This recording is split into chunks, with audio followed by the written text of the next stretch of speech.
Hi everyone, and thank you so much for joining us for this special Novara Media live session straight from the World Transformed Festival. Before we get going, the World Transformed needs urgent support to safeguard its future until the end of 2022. So make sure you head to their website and donate to their fundraiser if you can. Let's get into it. For tonight's session, we are joined by Maurice Mcleod, who is Chief Executive of Race on the Agenda and a former journalist, Adam Bienkov, who is Political Editor of Byline Times, and Ava Evans, who is Politics Correspondent for Joe Media. And I'm going to start with a bit of a rogue question for all of our panel, which is, how did you get into political journalism? What are your paths and backgrounds? Essentially, are you representative of the kind of people who are currently mostly in political journalism? So if we start with Maurice. Hello, Moya. I feel like I'm being fake in even answering that, because I don't feel like I ever got into political journalism. I've never been a lobby journalist. I was political editor of The Voice 25 years ago, but even then it didn't feel like we were doing political. You know, we were sort of accepted as part of the crew, the cohort of proper political journalists. So, and my background, I turned down going to a private school when I was 11. I went to a comprehensive. I live on council estates. I did go to university though.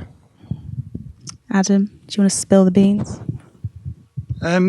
So I'm state educated.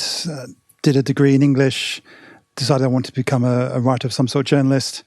I sort of started in the late noughties, around sort of 2007. And back then blogging had become a big thing. So I started up my own blog covering the Mayor of London, who at the time was someone called Boris Johnson. And from that, just started to get a bit of attention. Guardian noticed me and asked me to start writing columns for them, New Statesman as well. And eventually got a lobby job at politics.co.uk, which at the time was the only kind of online outlet in the whole of the lobby. And the lobby has really changed in the 10 years that I've been there. It was a very sort of stuffy place. People looked down their noses at us at that time. It has definitely become more representative over that time, albeit from a very low base. And since then I went to work for Insider as their political editor. And now, last year, I moved to Byline Times. Ava? Thank you. So I am some state, some private on scholarship. And then in my third year of uni, I started asking around basically for work experience at different radio stations because I loved radio. I was obsessed with it. And I got freelance gigs, and I basically used to get the 3:50 a.m. train from Brighton. I was at Sussex University to London, where I would do the LBC breakfast show. I'd come back, write my dissertation in the afternoon, and then go off and do a shift at BBC Sussex in the evening, and did that for a year. Got this incredible wrinkle that's still on my forehead, and my mum hates and constantly brings up. I did that, and then at the end of that year, I was lucky because I was at third year, so I was still able to pay my way through it just about. I got hired by LBC, and I started at Joe last year, and I'm their first lobby journalist. So we kind of applied on a whim about maybe in March time. We thought they're not going to give a lobby pass to Joe Media, and then they did, and we were like, oh crap, sorry. You can say crap. You can say crap. It's Novara. Okay. It's okay. And then we were like, oh my, how do we tackle this? And basically, the last 6 months has been us trying to navigate the world of Westminster lobby. And we're going to get onto the lobby and what exactly that means soon. But first, I just want to ask briefly, how do you each define political journalism? And how do you think the outlets you've worked at have maybe defined this? Has there been a difference from the mainstream outlets you've worked at versus the more alternative or independent ones? If we start with Maurice. So how do I define political journalism? I think that's when I looked at the headline of this, is political journalism broken? The first thing you've got to think is, what is political journalism before you can work out if it's broken. It should be the tool that allows the public to know what's going on and make decisions about their lives and be informed about the changes to society. I can only really talk about what it feels like in most mainstream publications, and it feels like a an offshoot of showbiz. It feels like it's much more about, personalities and who's been doing what to who, rather than ideas and that sort of stuff, which was what I'd like to see. I'd like to see it be about ideas. Adam? Yeah, so I've always worked for online publications or sort of alternative publications. I've never worked for a newspaper, apart from freelance work.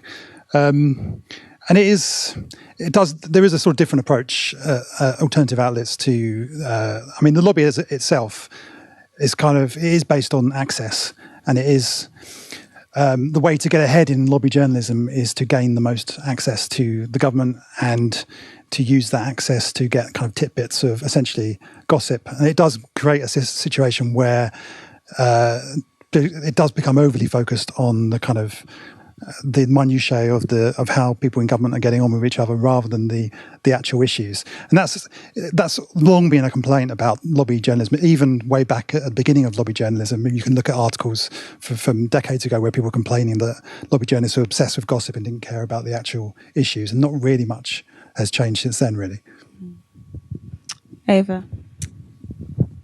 I think joining the lobby has been probably one of the most eye-opening experiences that I'll ever see. I think because it's so difficult to get a lobby pass, when someone does get that access, they kind of get quite overcome by how easy it is to brush past celebrities. That's an interesting slip. That is how a lot of people feel about MPs or leaders or secretaries of state. That is, it's what parties can I get invited to? Can I keep my lobby pass? Because that is the worry as well every year. You don't know if it's going to expire and you're going to be pushed out of Parliament altogether. But, I've had two very different experiences from working in broadcast journalism, and my job was to book MPs constantly and book high-profile figures all the time, and now going into Joe, where it's much more focused on the human experience of how do these policies affect people on the ground. And the lobby pass is helpful for that, because you get the access where you can walk up to MPs and say, look, I've got someone in Bolton who can't afford to put their heating on. What are you doing about it?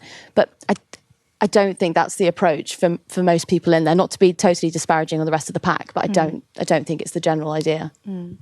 Adam, when you worked at Insider, you worked in the House of Commons press gallery.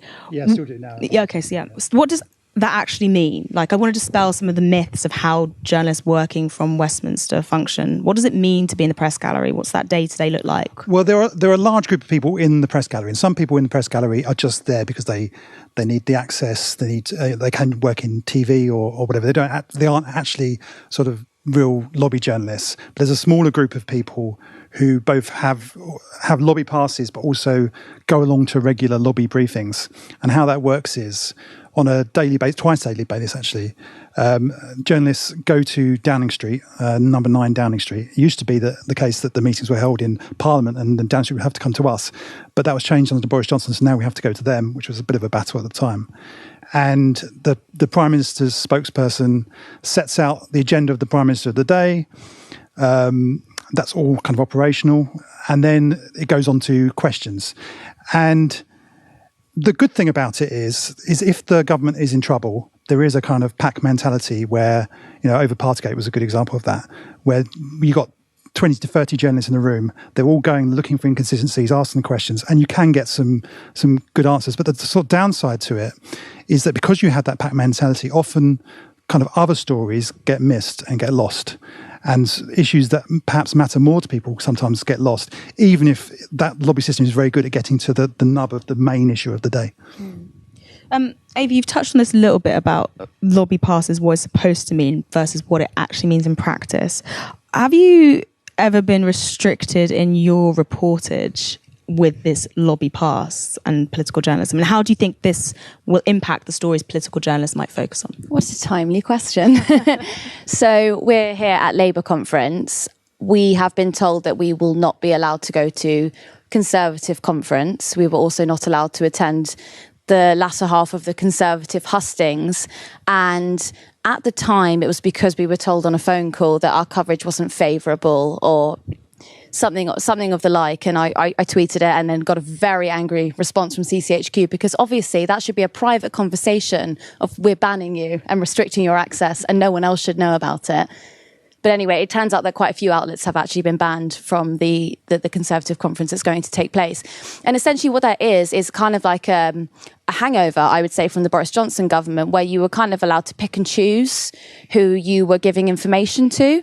And actually, as a journalist, it doesn't really restrict me, because I'm not really that interested in like the minutiae of what's going on, you know, between like the Prime Minister and their spouse. So I don't get those tidbits. But what you can do is you've got more freedom. Like, well, these people already really dislike me and they're not going to give me anything anyway. So I might as well just kind of go full pelt and write whatever I'd like to. Mm. Does this depend on like an outlet's political leanings though? So if you're working for an outlet that is more favourable to the government, is that something that people would do? Do others think that people would go full pelt, or would they go in a different direction? I just want to say before I hand over the microphone, I do think that naturally printed press is right-leaning. So I think if you say anything that goes against the grain of that, or you're not typing up exactly the press release that they've given to you, then I think you would be seen as kind of like, you know, to the left, or, you know, not playing the game correctly. I think that's kind of where the issue is. Yeah, I mean, I think there is this caricature of the lobby that we're all secret Tories basically, and I genuinely don't think that's the case. In reality, I mean, there are prominent political senior journalists who everybody could name who are staunch Conservatives and are very close to the Truss administration or the Johnson administration, but actually probably. I would say it's more common that people in the lobby are sort of centre-left or left-wing. I think that's probably more common. But what you don't find in the lobby really is kind of overtly left-wing journalists, or not many. And if there are any, they don't tend to get to senior positions. I mean, I was in the lobby throughout the Corbyn period, and although it's very easy to name people who are very close to the Johnson administration, Truss administration, Theresa May administration, I couldn't really name any senior journalists who were sort of really sort of close in with the Corbyn cycle. And I think a lot of that is to do with power, because the lobby system incentivises getting close to power. Corbyn wasn't in power and didn't look like he was likely to get into power. But the issue of that is it does mean that the way to get to the top in lobby journalism is to essentially play into the hands of power. And if you stray outside of that, if you're too critical, as you have found, you get squeezed out and you lose the access that you need in order to do your job. And it does also tend to sort of force journalists to go down the route of kind of gossip and rather than on the issues, because, you know, what are you going to do once you get access to that power? You're not going to expose a scandal about the government, because that could lose you that access. In fact, I was speaking to one lobby journalist recently who said that they were actually asked by their desk to look into some rumours about Liz Truss that have been doing the rounds, and actually turned down the opportunity, because they said, if I do that, that will kill off all of my contacts in the government. So that's not even sort of, you know, shadowy figures from top telling journalists what to do. It's just a natural fact. I don't actually blame the journalists concerned for that, because that's true. If they did pursue that story, they probably would lose a lot of their access, and their career and their position would be threatened. I want to move actually and ask Maurice a different question, which is, do you think mainstream media is too tied to an understanding of political journalism as meaning Westminster coverage? And how does this shape what the public sees as political? Who's being missed by that? Absolutely, yes. I think that I think it's fascinating what happens in the lobby, but that ends up being everything. And as publications have cut their other journalists, they don't know. They might not have a trades expert anymore. They might not have local experts. All politics comes from Westminster. And what I find, I mean, I'm a local councillor as well. And when I knock on doors, and you know, say, hey, are you going to come and vote for Labour or whatever? Then, I'm not interested in politics. And what they mean is they're not interested in Westminster. And I sort of say, so you don't care about your kids' school, you don't care about safety on your streets, you don't care. And of course they do. So the idea of what politics is very much gets changed to be about this sort of football match between red and blue. And if you're not involved in that, you just sort of switch off. Speaking about that local sort of network, I want to just read a quote to the whole panel, which was written actually by your colleague, Adam, Sam Bright, for a Novara media piece, which was, "The demise of local and specialist reporters has resulted in the lobby leading on all matters relating to politics and policy. Trapped in Westminster, spread too thinly to have any specialist policy expertise, political psychodramas are the major currency." Is that accurate in any of your opinions? And how does the lack of strong regional networks impact where and what political reporting is focused on, and how can we address this? Anyone who wants to pick this up. So when I first joined the lobby, there was a strong presence of regional lobby journalists, and actually in the room the office that I'm based in, it was sort of half of it was regional lobby journalists. And because of the way the industry has gone, most of those are no longer based. There's very few, there's almost no regional journalists left in the lobby. And there also used to be a tradition of industrial correspondence at newspapers, which has almost entirely gone. And we're now going into an era when there's a huge amount of industrial disputes, and there just isn't the specialist knowledge in political journalism to cover that properly. And it does lead to a kind of superficial coverage of these really important issues for people. Someone else want to pick that up? The one other thing, sorry, you said who gets left out, and I very much think. If you're, obviously, a lot of my work's been about anti-racism, and it feels like if that's not a hot topic, if that's not a dividing thing between Tories and Labour, it kind of gets missed out. So there'll be loads of, I think, really important issues around racism or stop and search, all that sort of stuff happening, and it just doesn't feel like it gets sort of picked up unless you go to sort of specialist newspapers or Novara or that sort of place. Ava, did you have anything to add? I mean, we are too small to have a regional journalist, but Ed is in the audience, who's one of our team members, and he travels all over the country, as do I, as do Ollie, just basically trying to pick up stories that don't actually make national press anymore because there's no one to report them. And pick up on this other point about sort of representation. Maurice, why is political journalism so, to generalise, white, male and middle class? So what is it about this particular strand of media that sees so few journalists of colour, particularly ones from low-income backgrounds, attain the likes of either a lobby pass, a staff role, anything? Even in alternative media like Novara, we're really falling short when it comes to non-white politics correspondents. And what would it take to create a truly diverse and representative, in terms of ethnicity, class, gender, disability, group of political journalists? Yeah, so why is lobby journalism so white and middle class? Why are most elements of our establishment so white and middle class? So the filters that work across media that we've just been talking about, they work even more if you're coming from a working class background. I mean, it took me, when I decided I wanted to be a journalist, it took me 3 years to even get on a course that, I got on the city course eventually, but it took me 3 years to get on that because I had no idea what the start was, and it was before the sort of, you couldn't just blog or sort of do your own content. So I think when you've got all those filters in place and the more elite, and I guess you could call lobby journalists elite because you've got to, you jump through all those hurdles. Each of those hurdles, black and working class and women, I would imagine, get taken out so that you end up with those most able to succeed. So, like most other bits of sort of British establishment, that's what I say. I don't think it's anything specific. I really don't. I think that it's the sort of filters that apply to much of society. I mean, it's quite interesting what has happened to the kind of representation in the lobby since in the 10 years I've been there. When I arrived, it was overwhelmingly male, white and middle class. And it still is largely. But it has become, particularly in the last few years, there has become somewhat better represented ethnically than before.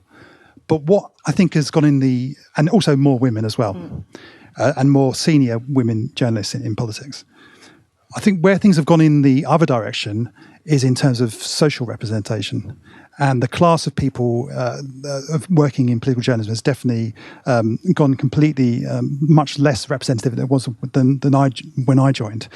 And I'm not entirely sure why that is. I think partly it's to do with the sort of traditional routes of working class people to get into journalism have been cut off. We were talking about industrial correspondence and regional correspondence. That was always a traditional route, people working in local papers. That's become much more, most local papers are closing all across the country. And also it's become a kind of, political journalism has become a more kind of high status profession in recent decades. And so it has become more dominated by middle class people at the top. And we know from all walks of life that people tend to hire people more like themselves. And also there is a fair amount of nepotism as well. I mean, I'm sure we could all think of prominent political journalists who just happen to be the children of other prominent political journalists. And question for all the panel. How does ownership impact an outlet's both conception of what political journalism is and what it actually does with the brief it's getting? Does anyone want to pick that up? So I think it's super important. I mean, for my sins, I worked on the Express for a while, and I joined when it was, in theory, it was about to move over to being this left-wing version of the Mail, and it was going to be life stories, and it was going to be really good. And I thought, oh, that sounds cool. And I moved over from the Independent with Rosie Boycott's. And then very quickly after, Richard Desmond bought the paper and it turned into something else. Every time he put asylum seekers or Diana or cancer on the front, sales shot up, so that's what we wrote about. And it was really noticeable. When I first joined, I won't say her name, but I bumped into one of the social affairs correspondent crying her eyes out about the stuff that she was being forced to write. And, you know, and a bit of you's like, well, don't write it then, do you know what I mean? Walk out and do something else. But I kind of felt for her. So you get squeezed into a place. And I think it's very much down to the owner. You could really see that the paper's whole attitude changed when the owner changed. It's tough, that, because I agree with you. I would say, well, just don't do it. But actually, the access, getting into political journalism is so difficult and so impossible if you don't have some kind of connection or you don't have any money behind you. Like, I was very lucky in that I got into it through doing producing and was able to sustain myself because I was at university. There was no way. I remember having a conversation with my parents being like, I'd really like to go to City University, and then looking at how much it costs, and you've got to pay 10 grand up front to take the course, and that's essentially the access course. That's how anyone gets into political journalism nowadays. And who's got 10 grand? So thinking of that and then imagining some girl who's writing copy for a newspaper and she doesn't particularly like the sway of it, I think it's easy for us to sit here and go, no, you just shouldn't take part. But actually, if you've got rent to pay, and normally these journalists are being paid, like, I'm going to shock you, about 24k. Like, it's not, it's not like an extreme amount of money. People are like living month to month. It's very difficult to be principled when you need to eat. Is that part of why political journalism isn't working, though? Because it's that question of being principled or people thinking they need to eat? Well, is it easy to sell our principles? In a word. Well, I think it's more complex than that, because you've got people like that who are just carrying out writing the copy, but then you've also got people who've been afforded the lifestyle and been able to just sort of swan in and enjoy themselves in the life of politics, and they're not going to give up this, It's an incredible experience. You get invited to every drinks party you'd ever want to go. You get to meet anyone. Don't want to go to any of those drinks parties. Well, right. And that's why we're here tonight and not at that other event that's going on. But yeah, I think it's too complex. But in a word, probably yes. Okay. If anyone does want to go to the New Statesman's drinks, sponsored by Amazon at the Labour conference, you know where the door is. I was actually still going on political journalism and outlets and ownership.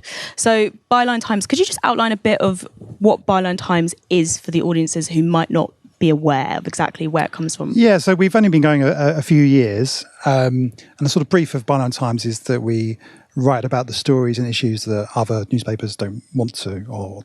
And so we're kind of we're focused on, the idea is that we're loyal to our readers rather than to an owner, because we don't have an owner as such. It's purely based on subscriptions. I do think that's quite an exciting development in journalism in the last 5 to 10 years. Outlets like Novara as well, which is dependent on subscribers rather than somebody. I mean, when I worked for politics.co.uk, for instance, it was actually owned by a Conservative MP when I was there. I mean, it was fine because he was standoffish and didn't actually get involved in it. But, that does have an effect on the journalism, undoubtedly. And when I was at Insider, it was a massive multinational corporation, and that has pernicious effects on journalism as well. It's not that they're telling you to politically be in a certain way, but it's just those commercial pressures are huge. So to actually have an outlet like Byline Times or like Novara, where you're actually only dependent on your readers and their subscriptions, I think is incredibly empowering. And I do hope that those kind of outlets can continue to succeed, because I think it really can change the sort of political outlet of journalism. Ava, Joe is obviously owned by a hedge fund. Does this have an impact on reporting, Greencastle Capital? I mean, I have to check. I think it's a venture capital. Sorry. Yeah. It's a different type of private equity. Fair, yeah. So Joe is owned by Greencastle. Politics Joe is an offshoot of that. And we don't have adverts on any of our content apart from when we post things to YouTube or Twitter. And then, actually, no, it wouldn't be Twitter, sorry. YouTube. And then adverts get assigned to us. So we don't actually have anything to do with... But there's... What I'm saying is there's no sort of like top down. No one has ever no atmosphere of no. No one has ever spoken to me about what content I can and cannot publish here. However, I have previously been at places where we couldn't do certain content because of commercial obligations we had. So perhaps there might be one very large bank that got into trouble that we weren't allowed to talk. We weren't allowed to talk about the Uyghur crisis, basically, because of this bank that had, shares in that crisis. And there were betting firms as well. There were issues with that. We weren't allowed to talk about gambling or problematic gambling because coming up in that ad break would be Betfair, for example. We couldn't. Yeah. I thought it was interesting earlier when we were talking about this idea of, I guess, individual responsibility as a political journalist. So I want to come back to that question of, Ava, you were like, it's a choice between sticking to with your principles or making it. And should we be putting more of an onus, more of a pressure on journalists to actually report these stories? Or is that just fighting a losing battle and we should be focusing on these wider systems? Or is there a bit in the middle that we can kind of be tackling? I don't know. Does anyone have thoughts on this initially? Because journalists get very angry when you say maybe you just didn't have to do that thing. So sorry, is your question... My question is, if someone's working for a paper and they're saying this is my only way to get into the business and I have to write these things even though I don't agree with them, should we be putting more sort of onus on people to say, well, actually, that's not the only choice, but then is that going to freeze more people out of journalism? Yeah, I think that's a valid question. When I was coming up, when I was working on The Voice, actually, and for those that don't know, The Voice is Britain's black newspaper, but we were very lowly paid, so the aim was to get onto Fleet Street. And I remember the Sunday Times called me. I'd done some stuff with them, and they said, "Oh, we've got this story that." That black people are buying bushmeat, which is like wild animals, like monkeys and stuff like that, and they're buying it from Brixton Market. Can you go down and buy some? And obviously I said, don't be ridiculous. That's a ridiculously racist story. There's no way I'm covering that. And the response was, do you ever want to work at the Sunday Times? Because this will be the last time I speak to you if you don't take this job. And I didn't take it, and I don't think I've ever worked for the Sunday Times again. But I was. I had a job. I was at The Voice. I did. It wasn't this will be it for you. You won't work again. I'd like to think. You get into journalism hopefully because you have some thoughts and you have some principles that you want to share. I'd like to think I would always make that decision, but I wouldn't blame anyone that goes. I wouldn't blame anyone too harshly who goes with their pocket rather than their principles. I also want to say, because political journalism is so focused on Westminster coverage, it's actually quite difficult to get audiences interested in the stories that fall outside of that sometimes. What I've noticed on Novara, we'll do journalism that focuses on other types of politics, but it won't get as much readership as when you're writing something about Labour. And we're not solely driven by views, so of course we're going to cover various things. But how can political journalists who want to cover these other stories and maybe working for these small outlets that don't have as much funding, how can they make audiences interested in a wider definition of what political journalism can be? Well, yeah, this is a big problem, and it's actually been made worse by the kind of by the digital era, where now we actually know what people are reading because we can see what they're they're clicking on, whereas that wasn't the case for the vast majority of journalism's history, where people did actually, they did have all of these correspondents in different countries because nobody really knew what was selling the papers. Now it's very easy for publications to see exactly what is selling the papers. And often it is, let's be honest, often it is political gossip. People are interested in it. But that isn't a reason not to cover the other stories. You need to have a well-rounded product as a news organisation, and that includes covering important stories as well as those that are at the top of the traffic leaderboards. Ava, obviously, because Joe gets so many views on the kind of content you make, what's your kind of take on this? How do you decide what things... You said that you go around the country looking for these stories that the other places aren't covering. How do you focus, laser in on those? How do you find those? And what happens if they don't perform in order with the metrics?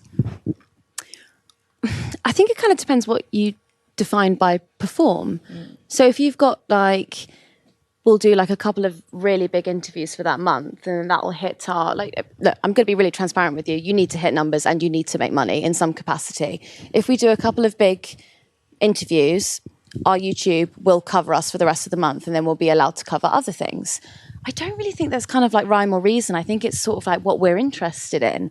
And I also think it's how you use social media. So the algorithm will work against you. And what I mean by that is that when you're talking about political gossip does really well, it's because it'll be trending that day. And so then your pieces will be put on more people's timelines and you'll get more clicks.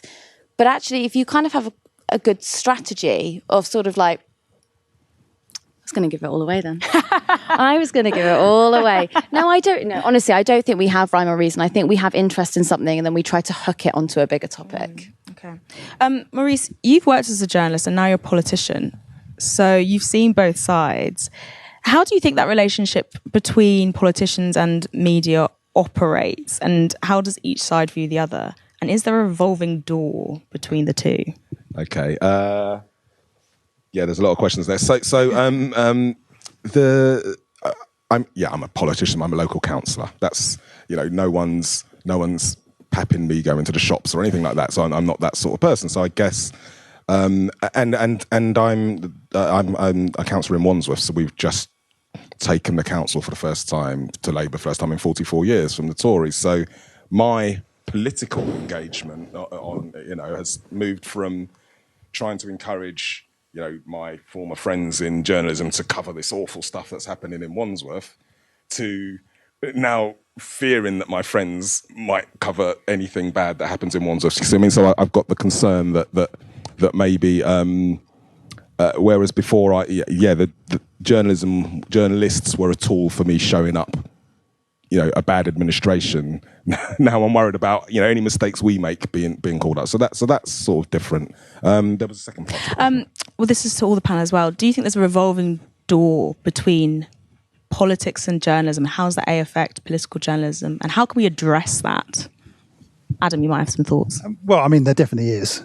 Everyone can see. Between the lobby and government, there is a massive revolving door. There are various prominent journalists who have gone from the Daily Mail to being a spokesperson for the Prime Minister, to going back to the Mail or going to the Sun, and back and forth. And a lot of that is down to the access culture that there is. Because something that a system that incentivizes getting that access also incentivizes people to then use that access in other means, which could be working for the government, or it could be more often working for a corporate interest as a lobbyist, essentially. And that's always it's something that isn't talked about much, but it's incredibly easy for political journalists to get hired by corporate lobbyists. Essentially, you can literally walk out of your job one day and go into a lobbying job very, very easily for a lot more money than you could ever hope to earn in journalism. And that's I'm not sure how you solve that, but that's a really pernicious influence on journalism, and it does sort of incentivize people not to touch on certain stories, not to touch on certain corporate interests, and not to touch on certain political parties in the way they might otherwise do if there wasn't that temptation to go through the revolving door. Ava, you spoke earlier as well, keeping with this point, about this idea of when you got into lobby journalism, suddenly there was this pressure, I'm surrounded by all these people, these famous politicians. Do you think that is a corrosive element? Do you think it does change mindsets and makes people more likely to be actually, we're going to corporate lobbying. Maybe I will become a politician. Is that an effect you see happening? I don't want it to sound as denigrating as I have made it sound, because I think that the problem with Westminster, and we haven't got enough time to go into all of them, but it is that you've got very young, impressionable people with the most powerful people in the country, and they're mixing in this environment that I would argue is probably too close for comfort. So if you've got someone who's 24 and they've recently graduated university and they're desperately trying to get into political journalism and then therefore desperately trying to impress their publication, they're probably not going to scrutinise the government in the way that the public would hope they would. And the glitz and the glamour of these drinks, which, by the way, the drinks are so bad. Like, I'm sorry, they're just so boring. But people want to go to them. And they get, overshadowed by all of that. So, what about the older journalists, Adam? Do you think that's something that applies to them, the glitz and the glamour situation, or not? What do you mean? As in, are they so overawed by the glitz and the glamour that they just, I'm a corporate lobbyist now? I think there's a bit of a more cynical attitude amongst all political journalists. I think, when people talk about their colleagues that have gone into lobbying or into government, it's talked about as going to the dark side. And it's sort of light-hearted, but actually it is pretty pernicious, and it is quite a sort of, it does have quite a sort of undermining effect on journalism and the independence of journalists. And there's another big problem with the lobby is these are things, we're talking about it here now, but it is looked at very badly to sort of criticise, for political journalists to criticise other political journalists. And, that's why I think we should kind of not focus too much on criticising individual journalists. It's the system. And there are many, many incredibly talented political journalists. If it wasn't for the political journalists, we'd still have Boris Johnson as Prime Minister. We wouldn't have exposed Partygate and lots of other scandals. So there are political journalists doing great work in the UK. It's just that the overall system means that there are lots of stories that are getting missed, and there are lots of issues that aren't getting covered in the way they should do, or from the perspective from as broader and representative a perspective as they should be. Maurice, I saw you react to that. Do you want to say something? It was only if it wasn't for political journalists, we'd still have Boris Johnson, which is absolutely true. I would probably argue if it wasn't for political journalists, we wouldn't have had him in the first place. So yeah. You know what I mean? I think it goes both ways. But yes, that's why I pulled a face. I actually did want to touch on this. Do you think that there is a culture of self-importance among political journalists that makes it even harder for this to be, as we talked about, a more representative career? It's so elitist. It's something that when you get in, it's a real club of, okay, we're focused on this, we're all in this together, this clique. How do we knock that out of it in order to make it less broken, perhaps? I think you'll give a better answer because I'm pretty fresh. But I think that it's probably the established way of doing things. So it's like when you want to go into the gallery, for example, when you're at Westminster, the gallery is overlooking the Commons. Men need to wear a tie, or women need to be dressed quite smart. Like I probably might get away with this outfit, but probably not. And it's just kind of that. And then afterwards going to the tea rooms and you have spotted dick after. It's just this kind of these traditions that I think if you didn't go to public school, you don't understand. The first day I walked in March, I started with someone else who started for a very reputable paper. And he said to me very casually, "Doesn't it remind you of school?" And I was like, no. What do you mean? But I'm sure you can give a better answer than that. I just agree with you. When I first went to Parliament, it was kind of Hogwarts gone wrong, really. And it's just this bizarre, and for lots of people who have grown up in boarding schools and all the rest of it, it probably does feel very welcoming and homely. But for people who didn't grow up in that background and aren't aware of that world and that, it can feel very exclusionary. And it can also, I think, that environment can lead to abuse as well. It's something we haven't really touched upon, but it does happen. It's not just a question of MPs abusing their staff. Abuse happens within journalism as well. And a lot of that is down to the kind of secretive nature of the whole parliamentary Westminster system. And that is embodied in political journalism as well. Something else we haven't talked about, which is anonymity. And anonymity is a very important part of journalism. It helps whistleblowers be able to speak out, and you can expose scandals and wrongdoing. But the problem with the lobby system, one of the big downsides to it, is it takes anonymity as a default.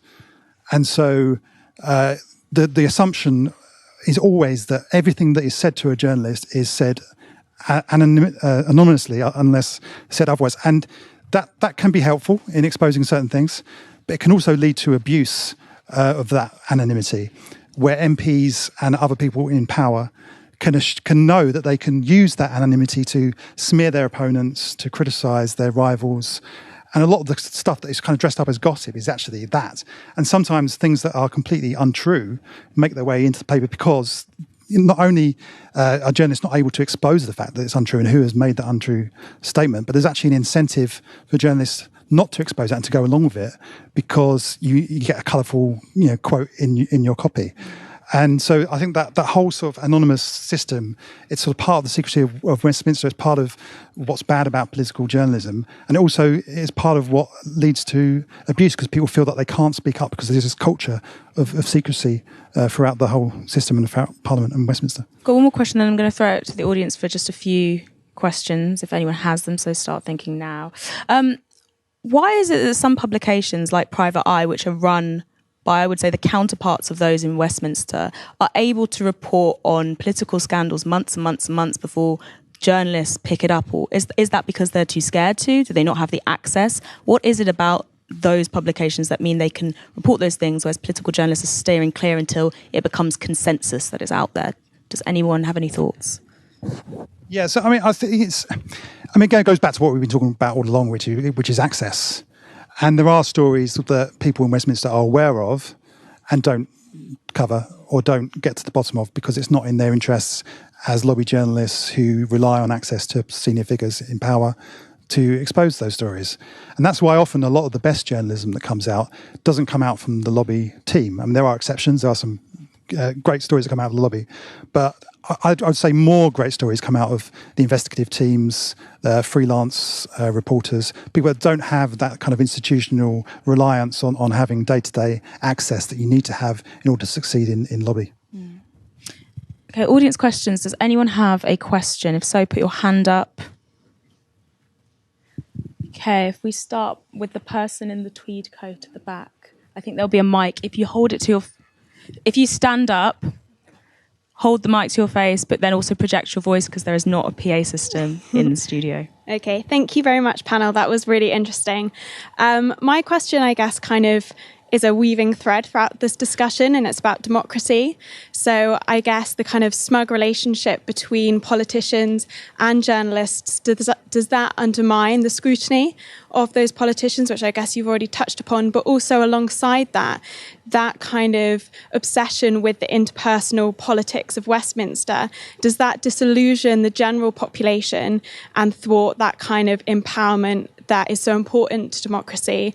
And can we see that in any evidence of how our democracy functions today? Yeah. I think this just makes me think of something that happened last week. So after, as I told you, about the Conservatives telling us we weren't allowed to go to their conference or whatever, and basically I went up to a Tory MP who normally is one of my main sources and I normally speak to all the time, and I have changed my lobby pass so it now is on a Joe strap. It's got branding all over it. And I went over to him and he looked really fearful, and he was like, whoa, don't come over here wearing that. And I kind of like went away from it being like just a little bit hurt on a personal level. Just a natural human response was to be a bit like, oh, this person who's my friend now doesn't want to talk to me. I had to go home and think about that and think, is it my job to be friends with these people, or is it my job to scrutinise with them? And getting that balance right, I think, is really difficult. And I'm very lucky because I work in a group of 4 people. There are 3 others in the team, and they are incredibly supportive, and we make really good content, just flat out. Sorry, we do. And it's not dependent on whether I speak to these politicians necessarily or not. So I don't have those obligations that maybe other political journalists do. But yeah, that fine line, I haven't worked it out yet, but perhaps Adam has. No, I mean, the only thing I would add is that, there are definitely cases where journalists where they feel like they're sort of part of the gang. It goes. I mean, there are journalists who very successfully negotiate that line and are able to say, yes, I'm close to the government, but I will use that access to expose wrongdoing if and where I can, and there may be limits to that. But there are people who sort of effectively become converted and see themselves as a sort of outrider for the government themselves and become very derisory towards people who are outside of that circle. And I think that's where lobby journalism can become quite... I think that's not by far not the majority of lobby journalists, but there certainly are examples that people can think of where that is the case. Yeah, Maurice, as a political journalist, not just a lobby journalist, because it is political journalism, why I really want to focus on why we always go back to lobby journalism when we talk about political journalism, who said that at the start you felt like you were never included in that gang. How do you feel about that? Yeah, it's incredibly close. So even, like I said, at the Voice, we applied for lobby passes, and no chance that we were going to get one back then. Maybe things would be different now. But my cohorts at City, the journalists who graduated when I did, a number of them have gone on to be very senior political journalists, and I've gone to one of their sort of engagement parties, and there's been 2 front bench, MPs sitting around the table. And it's like they're so close, but I think that they're close because that's how the job works. They have to be that close to get all the info, but the sort of, I don't know, the border between their job and their mates and their this is really washed up and murky, and I don't think you can do the job properly in that if you're that embedded. I'm going to take another audience question in a second, but is it that we need a more pluralistic media so that, these mainstream outlets, they're not going to change how they operate, but we need alternatives that are properly funded that will be reporting in a different way? See, I think that's happening. I think that a really good example to look at is Reach and the demise of Reach. So Reach own... They're the biggest regional publisher. Yes, so that they have like the Somerset Live, Bristol Post, all of they own loads of publications, and a lot of these regional journalists, a few are really good friends of mine who I went to Sussex with, are really struggling at the moment because they're not allowed to report on local democracy. They have to report on things like what time is the X Factor on this evening, because they know it's going to get a lot of views and essentially pay for that website to maintain itself. I can't remember what point I was making. Oh yeah. So that is big establishment media in my head, Reach.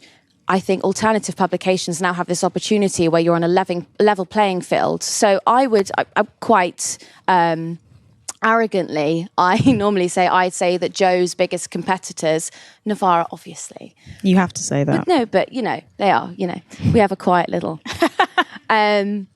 The biggest competitors for us are Sky, Telegraph, The Times, BBC, because normally our videos do tenfold what they do. Social media is such a level playing field. And I think it just like when we can get to a point where we're funding smaller journalism projects, I think you'll see a big difference. I think we're getting there already. But is it that the demise of Reach, is that going to lead to more funding of smaller projects? Because I feel like that's going to lead to just a lot of unemployed journalists. No, of course.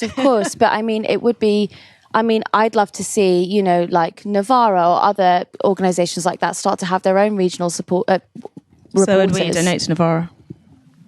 But, I think also it's to do with social media strategy. I've worked with so many social media strategists over the years who genuinely have no clue how to operate it. And that is why a lot of publications are now tanking. So I'm kind of now thinking like, as we get a bit further up, are we going to be able to actually pull this off and make publications profitable? Maurice, I saw you reaching for the mic. Did you have something you wanted to add to that?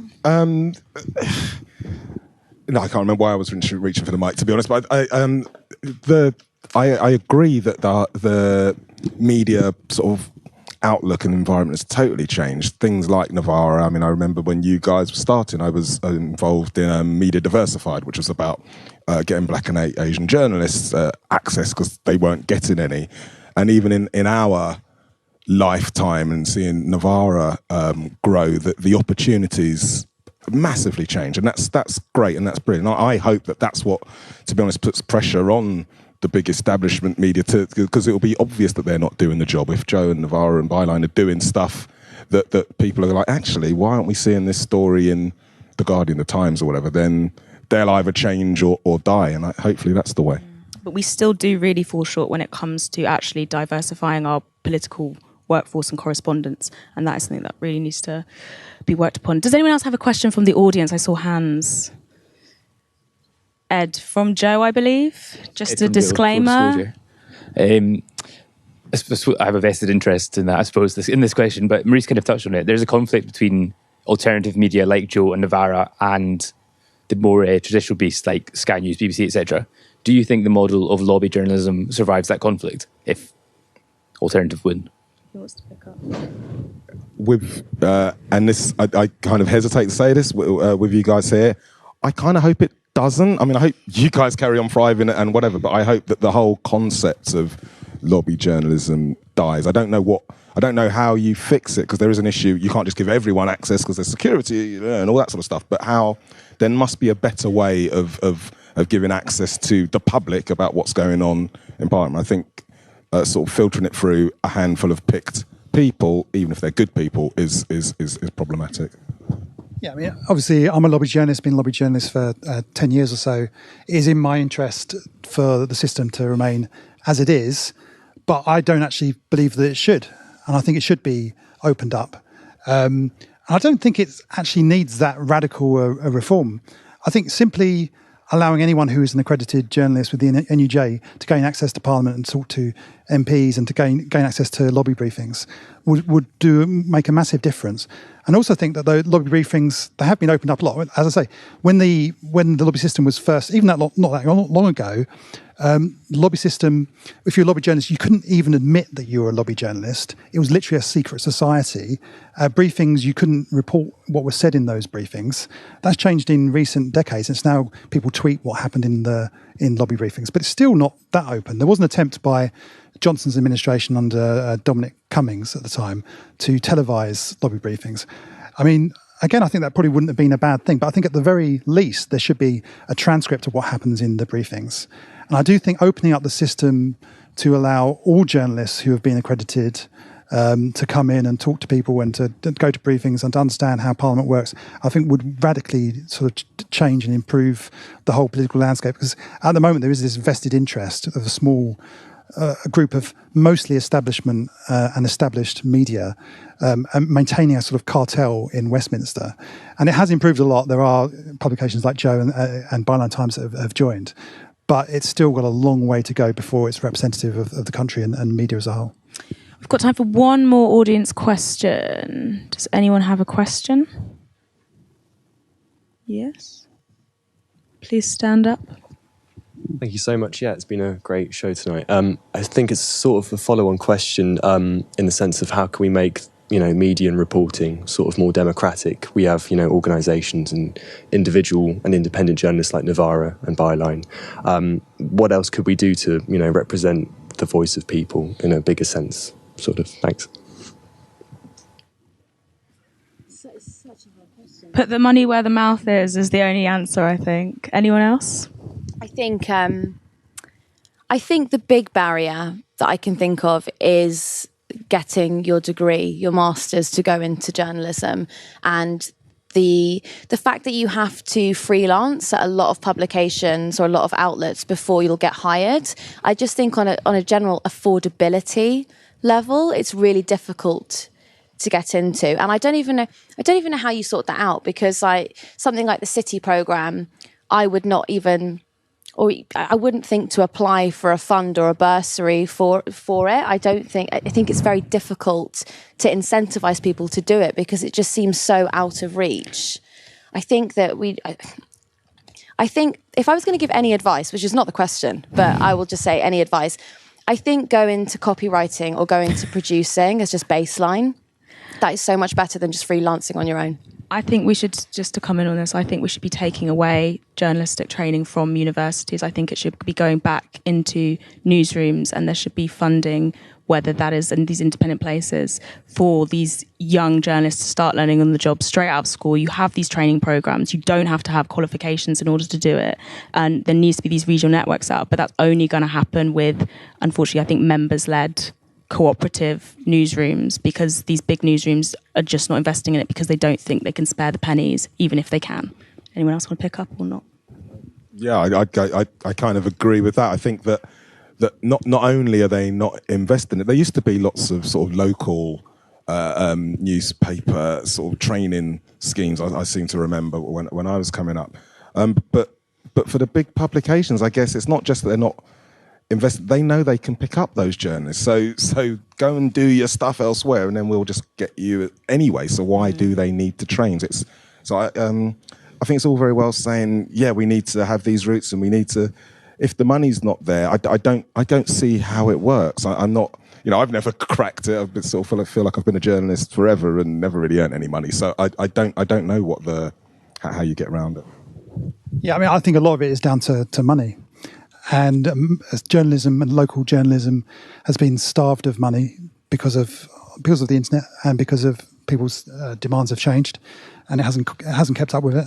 I think the best thing people could do to improve it is to support independent outlets, subscribe, donate, and find alternative models. Because I think that Joe do a great job and reach a large audience, and that's all great. But the model of relying on advertising is kind of a sort of model of diminishing returns. I know from my time at Insider is you're always pushed to get more and more and more traffic, and journalism inevitably suffers as a result. And the only way to get around that is to support independent news outlets that aren't reliant on that model and have alternative funding, and that involves people supporting independent outlets like Novara, like Byline. But on that, can I just say that even if you're not actually donating to a publication, if you go and watch a video on a specific site and you watch an advert, you have actually donated, because you have actually you've given them money. They're getting money off that advertising every time you watch. So yeah, choose carefully which outlets you watch your Choose content carefully which adverts you watch, everybody. No. So we've got to do a final audience poll now. After listening to our amazing panel, who thinks that political journalism in Britain is broken? Put your hands up. Pause up. Who thinks it's not broken? Yes, thank you, Ed. And who thinks it's broken but salvageable? We've got some optimists in the house. Okay, we also polled our live chat on YouTube, and 95% of them watching said, yes, political journalism is broken. We are going to wrap it up there. The World Transformed continues until Tuesday, so do enjoy the rest of the festival. And for now, thank you to all those who've tuned in on YouTube, and also to our studio audience, and a big thank you to all our guests. Can we get a round of applause for them, please?